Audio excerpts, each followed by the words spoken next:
what artwork has revolutionized and changed the flow and the history of modern art? When I say revolutionary, you're probably imagining something that evokes an immediate, almost visceral reaction. Maybe something that is shocking, or something that is confusing and hard to understand, something big, bright, and unforgettable, or something with a very powerful message. Today, we're not going to talk about this kind of work. In fact, we're going to talk about a somewhat iconic painting by a mid-19th century artist, Edouard Manet. This is his 1963 masterpiece, Luncheon on the Grass.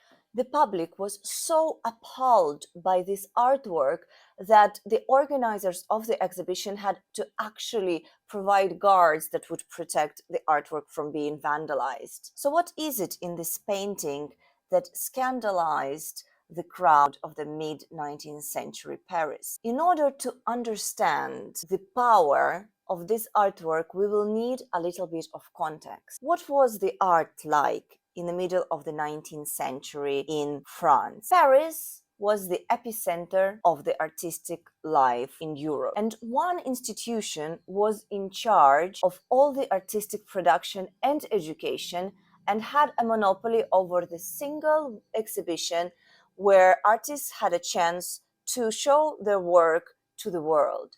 The institution was called Academy of Fine Art, and the exhibition was called the Salon. This salon had a jury which was comprised by honorable members of the artistic society. This jury were to choose the right painting from wrong, the one that will be approved for the exhibition and the one that will be rejected.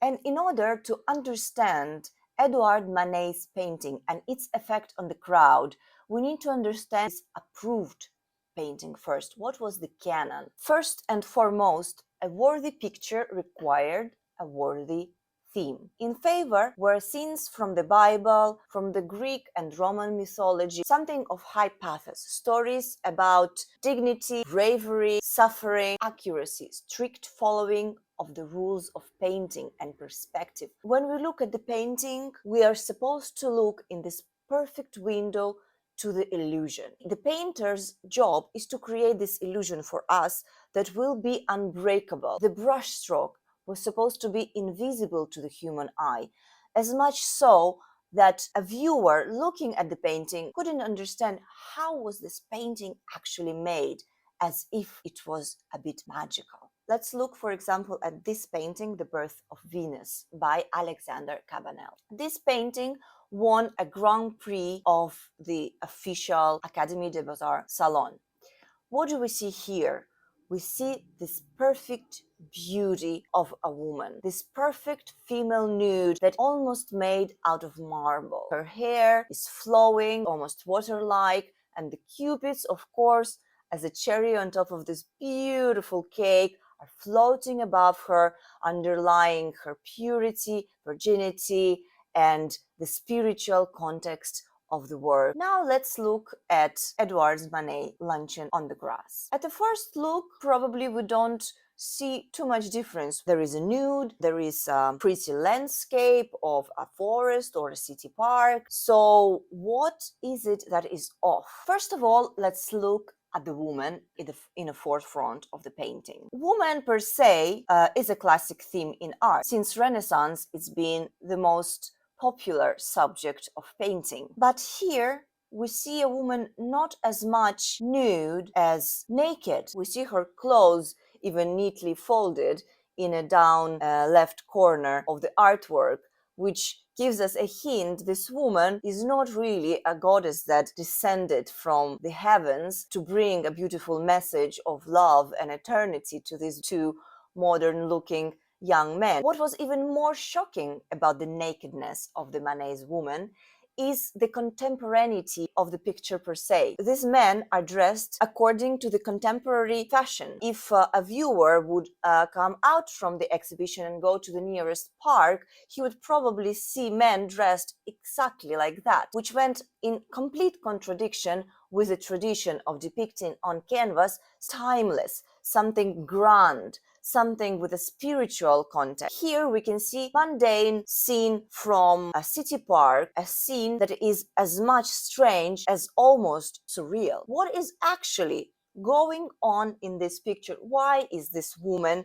naked and why these men are paying almost no attention to her? Who is this woman in the background and what exactly is she doing? The viewers were appalled by the nakedness of the woman in the forefront of the picture. She is sitting in a grotesque pose that is not flattering, which went in full contradiction with the tradition of the depiction of female body. She is looking directly at the viewer. There is no escape. We cannot abstract ourselves from her gaze. And again, the depiction of female nudity was one of the most popular subjects in painting, but as some art historian noticed, the female body was dressed in its nudity. What does it mean? It means that the nudity of the female body was depicted with such unrealistic perfection that we couldn't even think of the eroticism that stands behind the nude figure. For instance, in a classic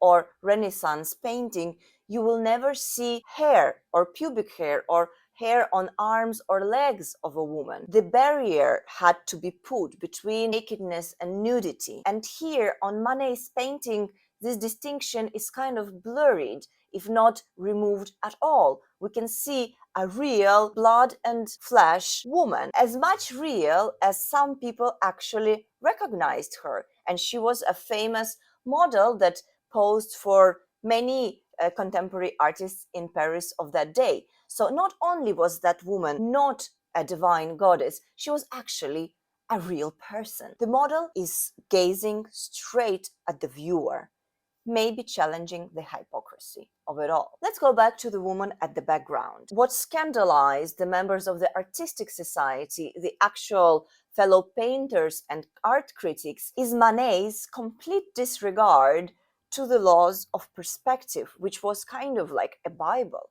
for the artists. If this woman in the background of the painting would come closer to the trio in the forefront, she would actually end up being a giant. Manet is clearly playing with us here. He's playing with the jury. He's playing with the art critics. He's saying, okay, if the only way you're going to judge my painting is going to be its formal qualities, it's going to be my ability to actually formally take paint and brush and create an illusion, I will show you what I can do. I can show you the landscape, and we can see the landscape here. It's really pretty, trees, and the light is falling in a very charming way. I can show you human figure, dressed or nude.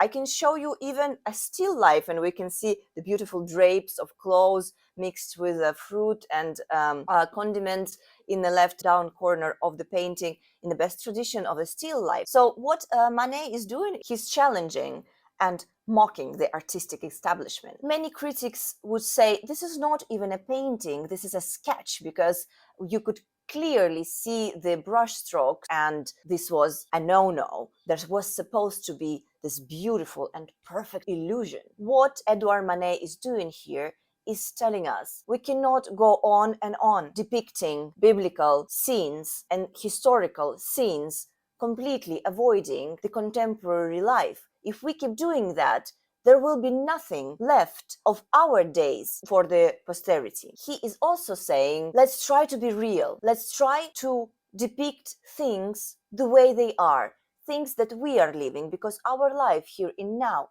is important. He's also saying, listen, I'm tired of being a craftsman. I want to express myself artistically the way that it feels right to me. And this, of course, opened the doors to so many other artists that came after him. We will talk about the Impressionists in our next episodes. It gave them this freedom to say what they want to say in the language that they find fit. In the beginning, I told you that there was no way for the refused artworks to be exhibited in the salon of the Academy of Fine Arts. Well, guess what? After so many artists realized that the more they paint, the more paintings get refused, they said no more, and they protested, and their voices were heard, and the alternative exhibition was established.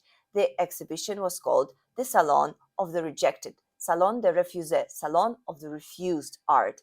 And this salon actually gathered much more viewers than the official one. Of course, most of the public, just like with the contemporary art today, came to see some things that they knew they will not understand simply for entertainment or mockery. However, what it gave us is the pluralism that is in the basis of the contemporary art today. The freedom with which Manet plays between imagination and reality will fully blossom and unravel in the 1920s with the rise of surrealism. The departure from the illusionary space that art was supposed to create and the stories it was supposed to tell towards the purity of the medium, where the brushstroke is what's most important, would lead us eventually to the abstract expressionism of the 1950s. The influence of this artwork that initially might not strike us as too revolutionary is hard to overestimate. But please, let me know your opinion, because your opinion is what matters. Let me know in comments, what do you think about this artwork? What do you find amusing or beautiful or revolutionary about it? Do not forget, it's really important that you press like, that you subscribe to this channel, that you share it in your social media, so that I can feel that my job is being appreciated. I wish you a wonderful and creative day.